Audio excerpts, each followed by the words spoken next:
A Body to Die For, a Stan Kraychik mystery, Book 1. Author Grant Michaels, publisher Stonewall Inn Press, narrator Eric Ost.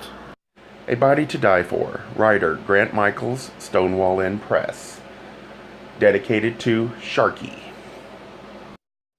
Thanks to good friends for help and encouragement, and thanks to Michael Denene for opening the door when Stanny knocked. Chapter 6. No, you can't. Yes, you can. I got back to the shop around 3 o'clock. I walked to Nicole's table, where she was manicuring a customer. Without looking up or missing a single stroke of the emery board, she asked, "Did you see Lieutenant Branco?" "Not yet." "Well, Stanley, he called again. You're to report to him immediately." "If it's so important, let him come to me." Nicole laughed her gutsy laugh. "What's so funny?" I asked. "The cat and mouse routine. You're getting into it." She raised her eyebrow. "It's almost romantic." "Don't project, doll. Your pelvic juices are backing up into your brain." "Oh, Stanny, admit it, you do find the lieutenant attractive." "He's a cop." "You're evading the point. And you're projecting your libido onto me." "Get real, Nikki. I haven't had a date in months." "Exactly my point, lover," she said, and laughed even louder than before. Her customer fidgeted uncomfortably, so Nicole laid down the manicure utensils. "Stanny, if you could only see the look on your face," she said with a squeal. I looked in a nearby mirror and saw the usual pink skin with the remnants of freckles, bright green eyes, reddish hair styled in a regular boy's cut, and a big mouth that fell easily into a dopey grin. The strong, squarish bones and the mustache helped to counteract my tendency to fleshiness, or as I like to refer to it, my voluptuousness. Nicole cried, "You're blushing like a third grader playing post office on Valentine's Day." At this she shrieked while her customer politely cleared her throat, but to no avail. Mirthful tears had filled Nicole's eyes. "Be careful, darling," I said. "Your lashes might run, not to mention your client." She shook her head through the spasms of laughter and explained, "This new stuff is waterproof." "And any other calls while I was out?" Nicole dabbed at her eyes. "Whom were you expecting?" She emphasized the word for my benefit, which put her on the edge of another laughing fit. "Just say yes or no, Nikki." "Yes, darling, but he left no message. Said he'd call back." She resumed work on her customer's hands, applying heavy enamel to each nail in 3 expertly guided strokes from cuticle to tip, side, and center. "And, darling," she said as she dipped the brush into the creamy polish, "don't be cross with me. I couldn't laugh when I was modeling, but now I don't worry about wrinkles, and it feels so good." "Especially at the expense of others." "I wasn't laughing at you. I was laughing at your condition." "You make it sound as though I'm pregnant." The phone rang. The receptionist answered it and gestured to me. I picked up the receiver at Nicole's table and spoke into it, raising my voice an octave and applying a southern drawl. "Stanny's curl up and die," I said briefly. The voice was muffled and the line was noisy, but the message was clear. "Mind your own business or you end up like the Ranger." "Who is this?" I demanded in my normal voice. "Just keep out." Click. "Happy Halloween to you too." I slammed the phone down. "Who was that?" said Nicole. "Someone with bad telephone manners."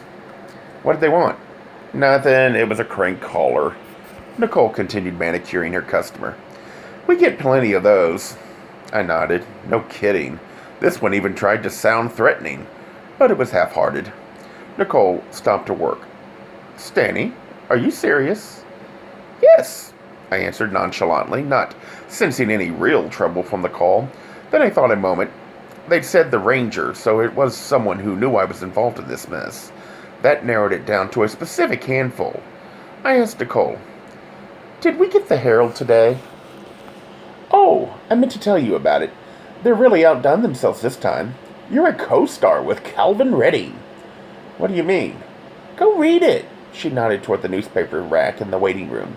Snips carries all the papers from Boston and New York on a daily basis. After all, theater folks from Manhattan want to read their hometown paper even while working in the provinces. I found the tabloid-like Herald all dog-eared and wrinkled. Today's edition had clearly been read throughout the shop. The caption was on the front page. It wasn't the main headline, but it was right under it. The writing was sensational and liberally interlaced with conjecture, wherever the reporter had lacked facts. My name was there alongside Calvin's. Throughout, I looked like an accomplice. They identified my place of work, too. So much for privacy. I returned to Nicole's station. Business ought to pick up after that story, I said. Why didn't they just write, go to Snips and get your hair done by a murder suspect? Nicole had finished with her customer, and the woman had departed. Do you think she'll be back after our little scene? I asked. Of course, answered Nicole. She would never admit it, but she was thoroughly entertained by us. And that's part of our service here. Nicole prepared her table for the next customer. Stanny, I'm concerned about that phone call. Nikki, considering that story in the paper, I'm sure it was just a stupid prank. Someone was playing Scary the Fairy, and they had no imagination. I held the newspaper up.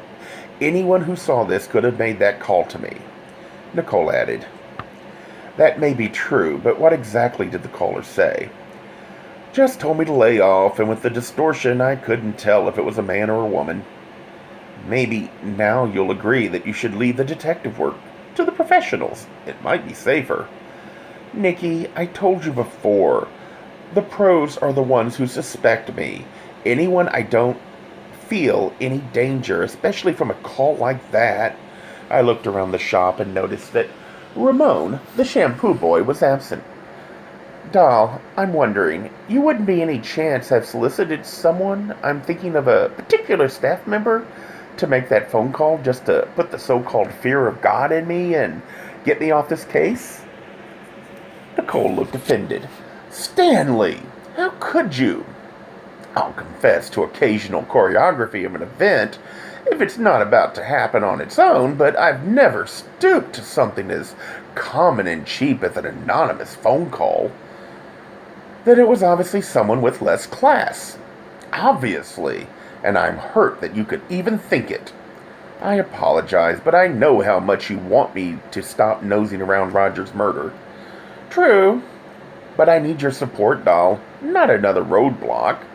Nicole said, I'm still hurt. And I apologize again, but Nikki, honestly, I'm feeling alone in all this, and I know it's only going to get worse. Then stop it all now. I can't. In for a penny, in for a pound. I'll pay you whatever it takes. Thanks, but money won't solve it. I suppose I ought to go see Lieutenant Branco now. Now that's a good idea. Work together with him. You're right, doll. Great idea. Play with the police. I can think of worse playmates than the lieutenant. He'd be no fun, Nikki. How do you know? He's the kind that never took his trucks out. What is that supposed to mean? I'll bet the lieutenant was a very tidy tot, always afraid of getting his toys dirty. Nicole cocked her head and arched one eyebrow. Stanley, why do I get the feeling you're referring to something else? I winked at her and got my jacket. Because I usually am, doll. I shouldn't be long. Did you check the book? I don't have to. It's open, remember? My phone session was canceled. Well, make sure. Nikki, I'm sure. In that case, take your time. Then her voice took on a lilt. If the lieutenant wants to detain you for any reason, Ramon will help me close up. Ramon. Why was I bothered by Ramon? Was it because Nikki had sent him to Neiman's earlier for the chocolate I'd forgotten, or because he was a sexy little Parisian who claimed to be bisexual, or because I'd suspected him of making the phone call, or because Nicole seemed to have a special interest in him? Was she tiring of me and preferring a younger confidant? Nicole called after me as I left the shop. Crabtree and Evelyn has ginger shortbread on special this week. Perhaps Lieutenant Branco would like a 10. There was again that provocative tone of voice. Sure, Nicky, I answered. That's a lot butcher than flowers. I heard her potent laugh as the door closed behind me. I got a cab and headed across town to Station E of the Boston Police Department. Station E was an old building that had been named an official historic landmark, so it qualified for city and state funds for restoration and preservation. Most noticeable in the recent work was the graffiti, now gone from the noble Doric facade and columns. It had been sandblasted away, and the granite front had regained its ponderous authority. I entered the building and strode by the desk sergeant, barely pausing in my airy rapid-fire delivery. I'm here to see Lieutenant Branco. He's expecting me? The sergeant didn't respond until I tried to open the door that led to the Hall of Offices. Then he snarled, Come back here and state your business. I already told you, I'm here to see. I heard what you said. I said state your name and the nature of your business. I told him what he wanted to hear, while I silently reminded myself that the pushy technique I'd used in Neiman's and at the Choate group didn't necessarily work with the police. He called Branco and told him I was there. Then he hung up and said, You can go in now. Wait for me to unlock the door. I went to the door without another word. He said, Did you hear me? I'm to wait until you buzz me, officer. You're kind of a smartass, aren't you? I am. What I am. After a long moment, during which I could feel the cop staring at my backside, he buzzed the door, but only briefly, as though trying to make me jump for it. When I didn't, he finally let me in. As I opened the door, I turned toward him and said, healthily, Thank you ever so much, officer. Then kicked up the back hem of an imaginary skirt and stepped through the doorway. The hallway was wainscoted with natural mahogany, all stripped and refinished with clear shellac. Above that, the new plaster was freshly painted, a grim, pale ochre. Even my usual quiet footsteps clacked against the marble floor and reverberated against the shiny walls and ceiling. I found Branco's office and rapped my knuckles against the frosted glass panel set into the heavy oak door from within. I heard his strong voice order, Come in. Branco's office faced the street. He was standing in profile near the window, looking through the top drawer of a tall file cabinet. His pleated trousers were nipped in closer at the waist and fitted cleanly over his haunches. I could almost see the sculpted hollows in his flanks. He didn't turn his head to acknowledge me, but said brusquely, Have a seat. I did. Then he said, You been keeping out of trouble? Oh, sure, Lieutenant. I never meddle. Branco said, I hope not. His voice sounded gruff. He turned his head toward me, then came and perched himself on the edge of his desk. One leg dangled precariously close to me in my chair. If this had been heaven, I would have nibbled on his calf, but instead, in the mortal world, I wondered yet again how Branco managed to smell like clean laundry in a pine forest. In a strange way, it was beginning to ignore me. He brusquely intruded on my thoughts. Care to explain the visit you paid to Calvin Redding's downstairs neighbor last night? Are you tailing me? Should we be? It was just a social call. We happen to know that you met Hal Steiner just shortly before we arrived last night. So what? We were in the elevator together. Anything wrong with that? Seems odd to pay a late-night visit to someone you just met. Oh, hell, Lieutenant, I couldn't help myself. I felt the fake southern drawl creeping into my voice again. There I was in that cozy little old elevator with a man all got up in leather. What would you have done? Branco grimaced, shook his head, then continued. Today we went to find Aaron Harvey for questioning, and the people at Neiman Marcus told us that someone had already been there looking for him. Someone whose description exactly fit your own. Branco looked at me sternly. Now, it doesn't take advanced degrees in criminology to figure out what you're up to, Kraychik, and I want you to stop. Is that understood? Sure, Lieutenant. Someone else just told me the same thing and not 20 minutes ago. Who? A charming, disembodied voice on the telephone. Where? At the shop. What exactly did he say? His concern sounded almost genuine. Or was he just using the crime side of his brain? I'm not sure. It was a man, I answered, but he said if I didn't keep my nose out of this, I'd end up like the Ranger. Branco thought a moment. We'll get a trap on that line right away. Lieutenant, it could have been anybody who saw the papers. It's not that serious. Branco slammed his hand on the desktop. You don't know the kind of people you're dealing with. After a moment's pause, he spoke more calmly. We'd better get a trap on your home phone, too. Great. Does that mean you get to hear all my calls? Mr. Kraychik, you don't seem to realize how serious this is. We're dealing with a killer.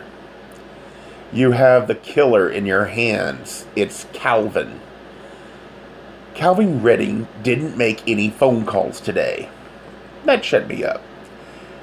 Now, just keep out of this, and if you hear or see anything that might help us, you let me know immediately. Yes, sir. Except, how am I supposed to hear or see something if I'm cloistered like a nun? Branco heaved a long, exasperated sigh. Look, what I mean is you knew about Aaron Harvey. You should have told us about him instead of going to the store yourself and scaring him off. Now we've lost a key person. He'll turn up again. How do you know? I know his type. He's a drifter. He'll go back to Calvin's place eventually. How do you know that?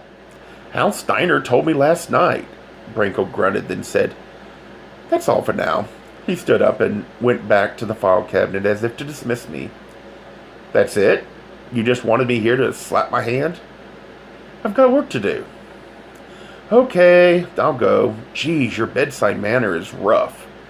Branco snapped. Isn't that the way your kind likes it? I answered quietly. When you want to know about my personal life, ask me. I'll remember that. Then the phone on his desk beeped. Branco picked it up, muttered his name. 2 yeses and a no, then hung up. I've got to see the captain. You can go now. Branco's eyes darted from me to a pocket of folders on top of the file cabinet. I caught the minuscule gesture. Oh, Lieutenant, I just remembered something important I have to tell you. I'll wait here for you. He faced me directly with a serious look and said, I'll be right back. No problem. I have time. Branco picked up the folder from his desk, the one with my information in it, and left the office. 2 seconds later, I had the other packet down from the file cabinet and opened on his desk. I pored over the police reports with laser speed, jamming the important points into my Slavic memory bank. Found at scene of crime. 1 bow tie and toilet drain. I remembered seeing 2 on Roger's body. 1 crumpled glassine envelope containing traces of pure cocaine, also in the toilet. Leather shrugged luggage belonging to victim and containing miscellaneous clothing, toilet articles, and a rock climber's chalk. I wondered what a rock climber's chalk was. Then I went on. Highlights of Calvin Redding's statement. Redding met Feuerbach in a bar. They went to Feuerbach's hotel. Next day, Redding gave him the keys to his condo. Kraychik, a witness to that. Feuerbach went to Redding's place. Redding was back at work by 3 p.m. Left work at 7:30 p.m. Got home at 8 p.m. Kraychik was already in the apartment, and Feuerbach was dead on the bed. Son of a bitch! I hissed and continued reading. Highlights of Harold Steiner's statement. Aaron Harvey arrived at Redding's building around 2 p.m. Sometime after 7 p.m., a red-haired stranger arrived to see Redding. That was me. Later, police removed victim's covered body. It was too bad Hal hadn't remembered the exact time I met him in the lobby. It would have been able to disprove Calvin's claim that I was already in his apartment at 8 o'clock, which was actually the time I was leaving the shop. Highlights of Jennifer Doughton's statement. Redding brought Fairbrook to choked group offices around 10:30 a.m. At 11 a.m., they left for lunch, during which Redding got his hair dyed. Frosted. Jen, not dyed. He returned to the office alone around 3 p.m. and left again at 5. Doughton and Redding are amicable colleagues.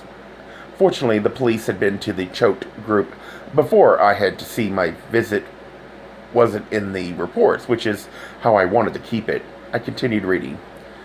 Highlights of Roy Brickley's statement. Redding is a major asset to the choked group. High-strung but enormous talent, future in the world of innovative architecture and design, assured Brickley was attending a conversation of interior designers downtown between 2 and 4 p.m. Returned to choked group offices around 6 p.m. The autopsy report. Victim Fairbrook is resident of Yosemite Village, California, employed as a federal agent in the National Park Service. The term federal agent had a cop-like sound about it, which surprised me. Death caused by strangulation between 5 and 8 p.m.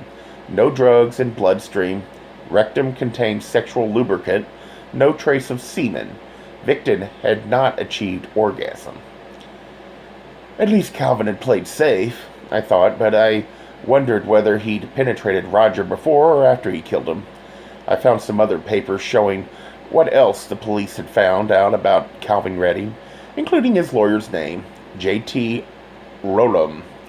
The name reminded me of the musician and writer Ned Rorem, a gay artist hero, but what interested me was that 4 years ago, Calvin had been charged and found guilty of battery of a young woman.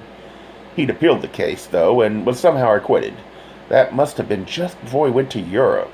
According to the story Jennifer Doughton had told me, shortly before that he'd been busted for dealing cocaine and heroin in Provincetown.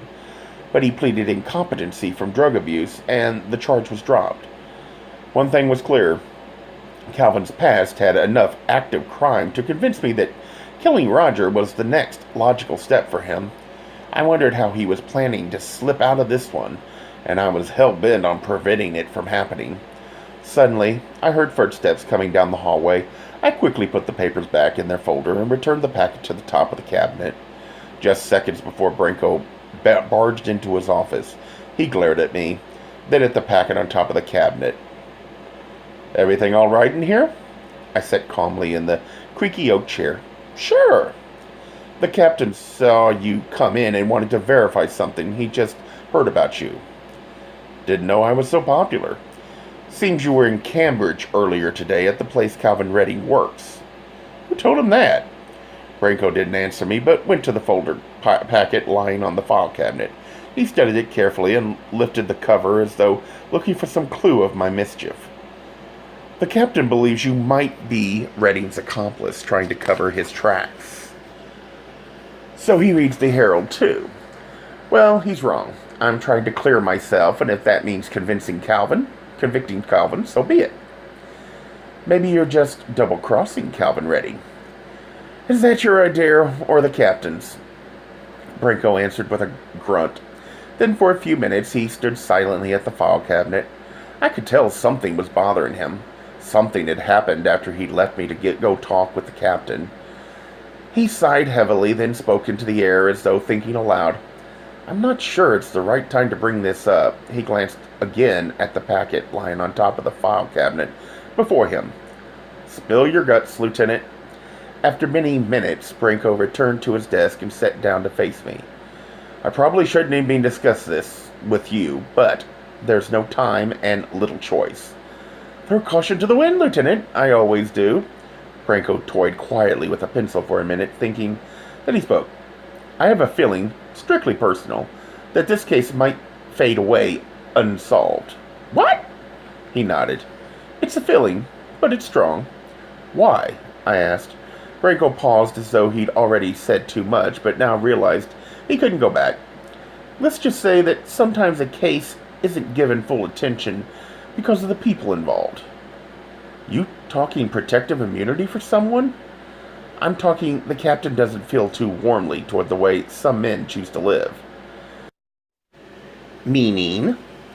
The words came out of Branco's mouth haltingly. You, Redding, the victim, Fairbrook, all have a certain common denominator, personality-wise, I mean. His eyes avoided mine. You understand? I'm not sure. You mean we're all success-oriented young men in the prime of our life? Branco grimaced. It's beyond that. Make the leap, Lieutenant. You all three have You all like flowers? I said in my Helen Morgan voice. Branco ran his hand through the dark, springy curls on his head. Jesus, you sure know how to get my blood boiling. Just say it. He was gay. Fairbrook was an officer of the law, but he was gay. Lieutenant, job titles have no effect on the tendency. But I thought Roger was a park ranger, not a cop. National park rangers are federal agents, and the death of another officer always involves everyone on the entire force to find the killer. Like a big family. Right. But somehow, in this case, that's not happening. Maybe it's because the guy was gay. Maybe for some other reason that's not clear. But from what I can see so far, this whole case is likely to vanish without an answer. But you don't want that. I want to find the killer. You've got him already. Branco shook his head. No, we're holding Redding on a drug charge. But he should be charged with murder. We can't. His lawyer is ready to scream circumstantial evidence, so we can't hold him much longer without a proper charge. But what bothers me is that the captain isn't all fired up about it. He seems to be looking the other way. All because the victim was gay. That's what it seems like. What happens when the case goes to trial? It'll never go to trial without a suspect. So, the justice system takes a major detour just because a murder victim was gay. Branco nodded solemnly. It looks that way. But you want to pursue the case because it was another cop who was killed. Branco nodded again. Except, I don't like that word. Sorry, I said, knowing I'd have felt the same way if he'd used the word fairy. Quiet seconds passed. Our eyes met. Lieutenant, why did you tell me this? I had to tell somebody. So you trust me. I don't know you yet. So, now what? I want to continue the investigation on my own, but that means doing it without the captain's support, and I'm going to need all the help I can get. Aha! So you're wondering about asking a plebeian from Boston's gay world, say me, for help, am I right? Yes, he said, sounding almost sorry. Then just say the words, Lieutenant. Some of us even understand English. Branco sighed heavily, as though a tremendous task had been accomplished. Your recent behavior, the way you've been running around talking to people, could possibly bring information from your own community. Information that someone like myself might not be able to obtain so easily. Have you ever wondered why that might be? Look, this is hard enough to discuss without your constant wisecracks. Lieutenant, gay folks don't get exactly the same kind of police protection the so-called normal citizens do.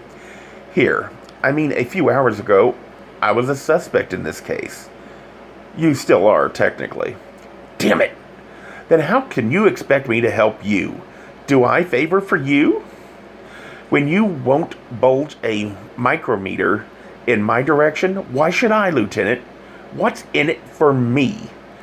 Branco looked directly into my eyes. He'd learned somewhere early in his life that he could get what he wanted if he used his eyes the way he was doing with me at that moment. Then he said in a soothing, almost pleading voice, maybe between us, we can help change the way gay people are treated by the police in the city. Cripes! A handsome Italian cop was resorting to common vision persuasive tactics to get me to be a spy. What was I supposed to do? I averted my gaze, but it still didn't take very long to decide with the willpower of a dandelion puff in the breeze. I figured, if I'm ever going to collaborate with the police, I might as well do it now with Mr. Mediterranean here. Okay, Lieutenant, so I'm interested. What's the deal? It's simple. You just keep your eyes and ears open, ask all the questions you want of anyone you want. When you find out something, call me immediately, but do not act on anything yourself.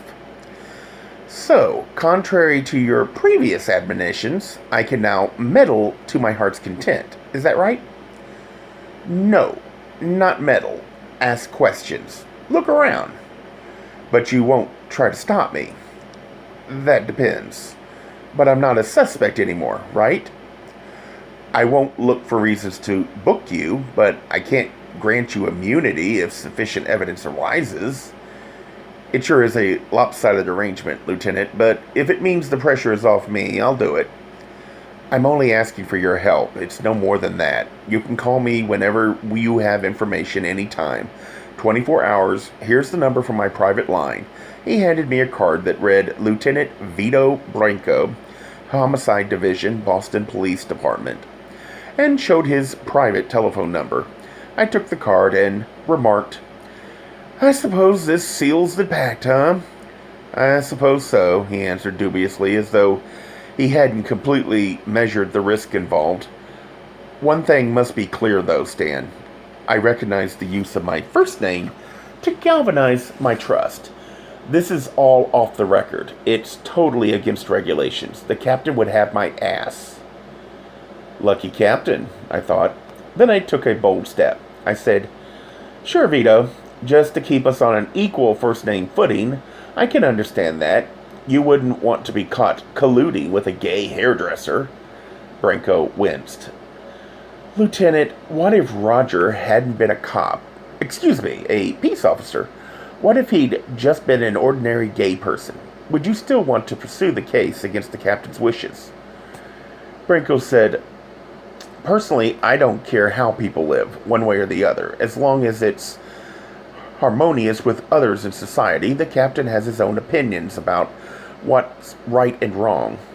How can you work for someone like that? My job is to obey orders. I thought a moment about what was happening and realized that a gentleman's agreement had transpired. I got up and went to the door. Well, I guess I'd better go dig up some Matahari drag. Just remember, I'll never admit to this discussion. If you spill any of this to anyone, I'll deny it. There'd be no question whose word would hold. I'll remember. You're on your own, like any good spy. With that, I left his office and headed back to the shop. A Gay Mysteries audiobooks. I think it is easy to hate a label, but a face humanizes the word. So this effort is twofold. To offer comfort to those like myself that your world didn't end because you don't fit into the view of acceptable society on both sides. And in hopes of helping those with family that are LGBTQ, that it doesn't mean we are aliens from the child they once knew. Reassure them so they can maybe be supportive at the same time, being true to their values.